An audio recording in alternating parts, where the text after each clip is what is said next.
ಸಿರಸಿ ತಾಲೂಕಿನ ಹುಲೇಕಲ್ ಹೋಬಳಿಯ ತೆಪ್ಪರ್ ಗ್ರಾಮದಲ್ಲಿ ಡಾಕ್ಟರ್ ಬಿಆರ್ ಅಂಬೇಡ್ಕರ್ ವಸತಿ ಶಾಲೆಗೆ 22 ಕೋಟಿ ರೂಪಾಯಿ ವೆಚ್ಚದ ಕಟ್ಟಡಕ್ಕೆ ಶಂಕುಸ್ಥಾಪನೆಯನ್ನು ಶಾಸಕ ಭೀಮಣ್ಣ ನಾಯ್ಕ ಅವರು ನೆರವೇರಿಸಿದರು.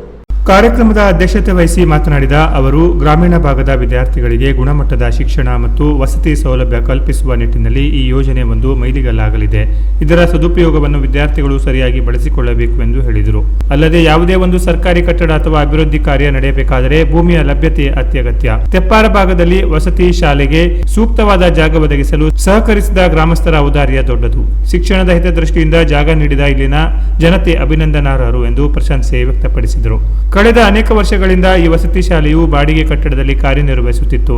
ಮೂಲಭೂತ ಸೌಲಭ್ಯಗಳ ಕೊರತೆಯ ನಡುವೆಯೂ ವಿದ್ಯಾರ್ಥಿಗಳು ಅಭ್ಯಾಸ ಮಾಡುತ್ತಿದ್ದರು.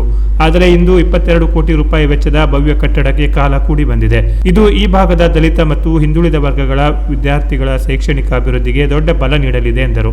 ಅನುದಾನ ಬಿಡುಗಡೆಯ ಕುರಿತು ಮಾತನಾಡುತ್ತಾ, ನಮ್ಮ ರಾಜ್ಯ ಸರ್ಕಾರ ಮತ್ತು ಸಮಾಜ ಕಲ್ಯಾಣ ಇಲಾಖೆಯ ಸಚಿವರು ಈ ಯೋಜನೆಗೆ ಶೀಘ್ರವಾಗಿ ಅನುಮೋದನೆ ನೀಡಿ ಹಣ ಬಿಡುಗಡೆ ಮಾಡಿದ್ದಾರೆ. ಕ್ಷೇತ್ರದ ಅಭಿವೃದ್ಧಿಗೆ ಸಕಾರಾತ್ಮಕವಾಗಿ ಸ್ಪಂದಿಸುತ್ತಿರುವ ಮುಖ್ಯಮಂತ್ರಿಗಳಿಗೂ ಹಾಗೂ ಸಚಿವರಿಗೂ ನಾನು ಅಭಿನಂದನೆಗಳನ್ನು ಸಲ್ಲಿಸುತ್ತೇನೆ ಎಂದು ತಿಳಿಸಿದರು.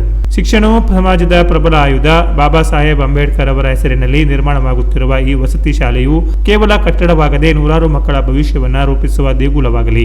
ನಮ್ಮ ಸರ್ಕಾರದ ಬಡವರ ಶೈಕ್ಷಣಿಕ ಏಳಿಗೆಗೆ ಬದ್ಧವಾಗಿದೆ. ಈ ಸಮಾರಂಭದಲ್ಲಿ ನಗರ ಯೋಜನಾ ಪ್ರಾಧಿಕಾರದ ಅಧ್ಯಕ್ಷ ಜಗದೀಶ್ ಗೌಡ, ಎಸ್ಕೆ ಭಾಗವತ್, ಪ್ರವೀಣ್ ಪಾಟೀಲ್, ತಾಲೂಕು ಪಂಚಾಯತ್ ಇಒ ಚನ್ನಬಸಪ್ಪ ಹಾವಣಗಿ, ಸ್ಥಳೀಯ ಮಾಜಿ ಗ್ರಾಮ ಪಂಚಾಯತ್ ಜನಪ್ರತಿನಿಧಿಗಳು, ಸಮಾಜ ಕಲ್ಯಾಣ ಇಲಾಖೆ ಅಧಿಕಾರಿಗಳು, ಗ್ರಾಮಸ್ಥರು ಇದ್ದರು. Canara plus news, Sirsi.